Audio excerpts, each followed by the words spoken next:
దొండకాయ గుత్తి దొండకాయ కూర చేశాను. ఇంకా మా వాళ్ళు భోజనానికి రాలా, నేనైతే బయటకు వెళ్ళాలి. అలానే వంకాయ పచ్చడి చేశాను అనమాట. ముందైతే ఉత్తన్నం వేసుకుని తినేస్తాను. ఏంటి కొడుకుని దొండకాయ గుత్తి దొండకాయ కూర చేశా. మీరు వద్దన్నారు కదా, మీకు ఎందుకు నేను కోరుకుని తింటుంటే నేను బయటకు వెళ్ళాలి.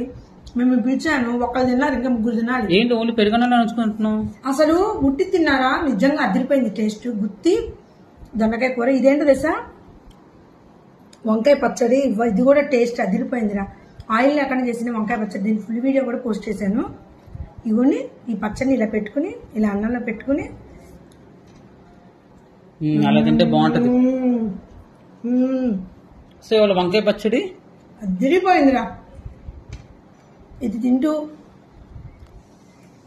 ఇలా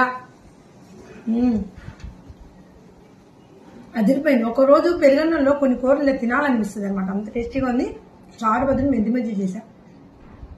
మీ ఇంట్లో ఏం కూరలు నచ్చితే లైక్ చేయండి.